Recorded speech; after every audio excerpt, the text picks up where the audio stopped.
You clearly don't understand what David needs, Sarah snapped, her manicured hands gesturing dismissively at the treehouse workshop my father had built for my kids.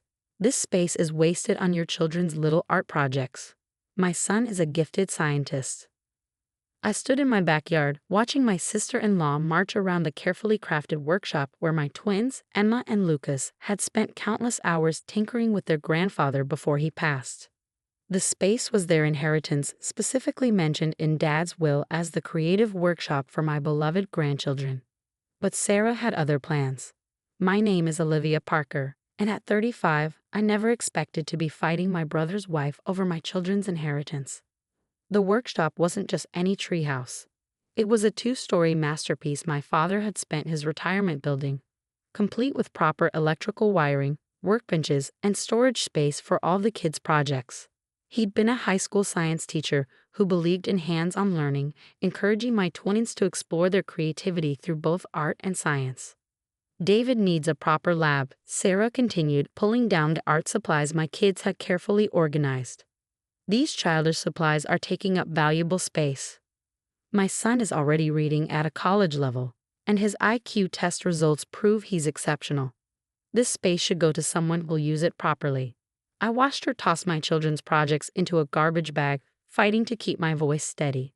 Sarah, this workshop was left to Emma and Lucas. It's legally theirs. She turned to me, her perfectly lined lips curving into a condescending smile. Oh please, your brother agrees with me. David's gifts need nurturing. We're doing you a favor, really. Your kids can find somewhere else to play with their crayons.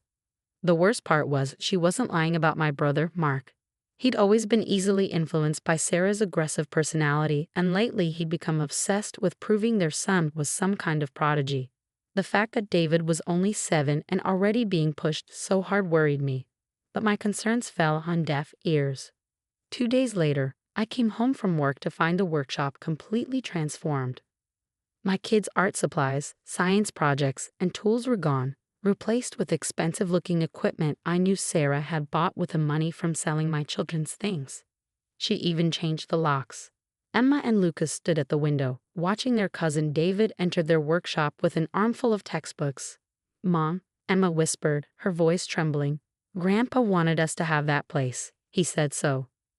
"I know, sweetheart," I replied, hugging them both. What I didn't tell them was that I'd been prepared for something like this. Sarah had a history of taking what she wanted, always justifying it as best for David. But this time, she'd gone too far. That evening, my phone buzzed with a text from Sarah. "David's already setting up his first major science project. This is exactly what this space needed. A real future scientist, not amateur artists." I didn't respond, but I did make a phone call to my father's old friend and lawyer, Michael Stevens. "They did exactly what you warned me about," I told him. "How soon can we proceed?" "I've got everything ready," Michael replied. "Your father was very specific in his will, and we've documented every step of Sarah's actions. But are you sure you want to wait? We could stop this now." I thought about the upcoming science fair, where David was expected to present his first major project. Sarah had been bragging about it for weeks, telling everyone how her son would prove he was a true prodigy. "No," I said firmly, "let's stick to the plan. Sometimes people need to learn their lessons publicly." Over the next few weeks, I watched Sarah parade various parents through the workshop, showing off David's science lab and explaining how her gifted son needed this space more than my artistically inclined children.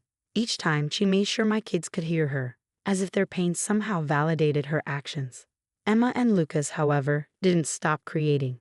They moved their projects to our garage, working quietly and diligently.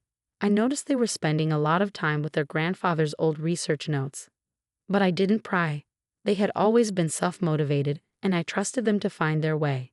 The day before the science fair, Sarah sent a mass email to the entire family. "Come see David unveil his groundbreaking project. This is what happens when gifted children are given proper resources. Some children just need more than others." That evening, as I helped Emma and Lucas load their own project into the car, Lucas looked up at me with his grandfather's determined expression. "Mom, did you read what Grandpa wrote about combining art and science?" I smiled, remembering my father's passionate beliefs about cross-disciplinary learning. "I did, honey. He always said the best discoveries come from creative thinking. Well, Emma chimed in, her eyes sparkling. We think he was right. And tomorrow, everyone else will see it too. As I tucked them into bed that night, my phone lit up with another text from Sarah. Hope you'll come tomorrow. It's important for the twins to see what real scientific achievement looks like. They might learn something. I looked at my sleeping children, thought about my father's wisdom, and typed back 2 words. We'll be there. The science fair would become a day Sarah would never forget. Though not for the reasons she expected. Sometimes the best response to cruelty isn't immediate confrontation. It's letting people's actions catch up with them naturally. And tomorrow, everything would come full circle in ways Sarah never could have predicted. The school gymnasium buzzed with excitement as students and parents set up their science fair projects. Sarah stood by David's elaborate display, wearing her signature self-satisfied smile as she directed workers to position special lighting around what she called the centerpiece of the entire fair. I helped Emma and Lucas set up their seemingly simple project in a corner booth. Just a collection of recycled materials, art supplies, and what looked like basic electronics. Sarah walked past, barely containing her snicker. Oh, how creative, she said, emphasizing the last word like it was an insult. At least they tried. David's project dominated the center of the room, an expensive-looking display about renewable energy that I strongly suspected had more to do with Sarah's wallet than my nephew's actual work. The equipment looked eerily familiar. Some of it had clearly come from my kids' workshop. Mom, Emma whispered, adjusting something behind their display board. Is everything ready? I nodded, noticing Michael Stevens slip quietly into the gymnasium. He caught my eye and gave a subtle nod. The school principal, Mrs. Anderson, began her rounds with the judges, starting from the far end of the room. Sarah was practically vibrating with anticipation. David, honey, stand up straight. Remember everything you prepared. She had invited half the school board to witness her son's moment of triumph, and they clustered around her like satellites, drawn in by her confident predictions of David's future scientific brilliance. As the judges approached David's booth, Sarah launched into a well-rehearsed speech about her son's exceptional gifts. As you can see, when truly gifted children are given the right resources, she paused to throw a pointed look in our direction. Amazing things happen. The judges nodded politely, but I noticed their eyes repeatedly drifting toward Emma and Lucas's corner. Something about their project was catching attention, even from across the room. Finally, the judging team reached my children's booth. Can you explain your project? One judge asked, adjusting his glasses. Emma and Lucas shared a quick glance before Lucas began. Our grandfather taught us that art and science aren't separate things, they work together. He pressed a button, and their display came to life. What happened next left the entire gymnasium silent. Using recycled materials and artistic techniques their grandfather had taught them, my twins had created an innovative water filtration system that also generated beautiful light patterns. The judges leaned in, fascinated by the combination of environmental science and artistic design. The filtration system uses principles of fluid dynamics, Emma explained, pointing to the swirling patterns, but we added fluorescent elements to make the process visible. The patterns actually help us monitor the filtration efficiency. And look, Lucas added, pressing another button. The patterns shifted, creating a mesmerizing display. We use art principles to make the scientific data beautiful and easier to understand. One judge turned to me, eyebrows raised. This is remarkable. Where did they learn to combine disciplines like this? Before I could answer, Emma spoke up. From our grandfather's workshop. He left us all his research notes about combining art and science. We found them in our special Treehouse lab. She emphasized the last words, looking directly at Sarah. Sarah's face had gone pale. What workshop? One of the school board members asked innocently. The one our grandfather built for us, Lucas explained. He left it to us in his will. It's where we developed this project. Well, until recently. The school board member turned to Sarah, confusion evident. But I thought you said that was David's personal lab. Michael Stevens chose that moment to step forward, folder in hand.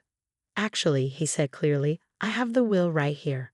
The workshop was specifically left to Emma and Lucas Parker, with explicit instructions that it be maintained as a space for them to explore both art and science. along with documented proof of Mrs. Parker's illegal seizure of the property. The gymnasium erupted in whispers. Sarah's carefully crafted image began crumbling as the truth emerged. David, looking confused and uncomfortable, turned to his mother. "Mom, you said the workshop was given to us." "I also have proof," Michael continued calmly, "of Mrs. Parker selling the children's equipment and materials, which were also protected under the will." The principal's face hardened as she looked at Sarah. "Mrs. Parker, we need to discuss this in my office, immediately." Sarah's supporters began backing away, their expressions shifting from admiration to disapproval. The judges huddled together, whispering intently while glancing between David's expensive display and my children's innovative project. "This isn't fair," Sarah suddenly burst out, her composure finally cracking. "David is gifted. He deserves that space more than they do. Look at his project. Look at all the advanced equipment."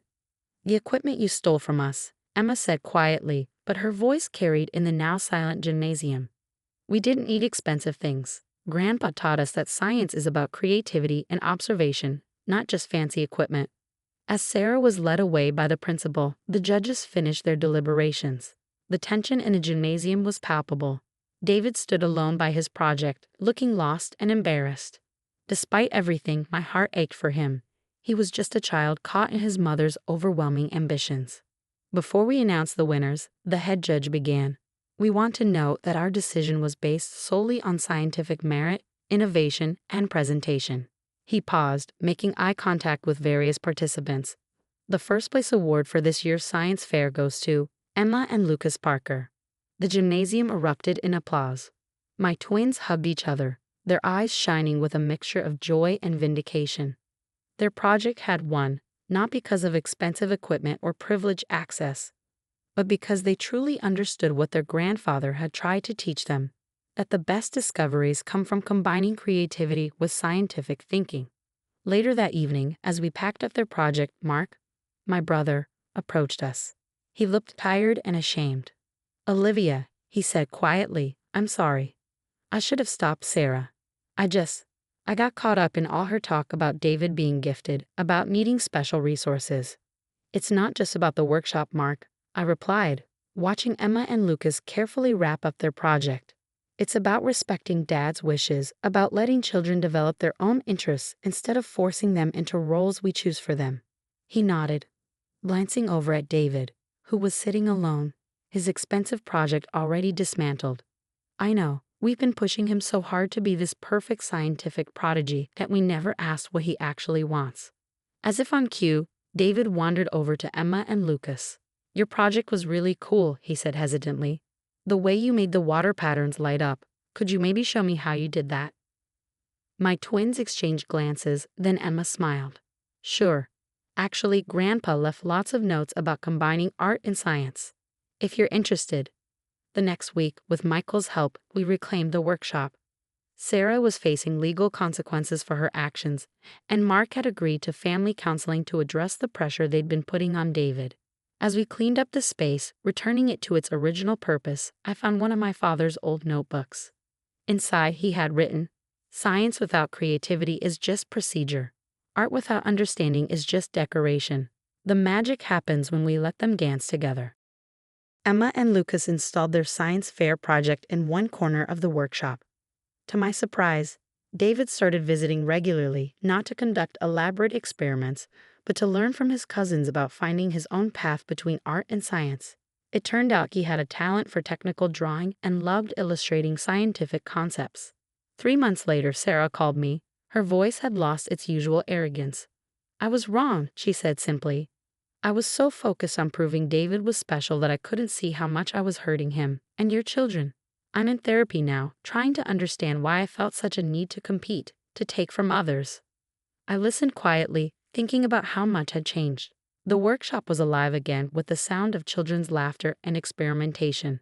Emma and Lucas had started a small science club, teaching other kids about combining artistic thinking with scientific principles. Even David was flourishing, finally free to explore his own interests rather than living up to his mother's expectations.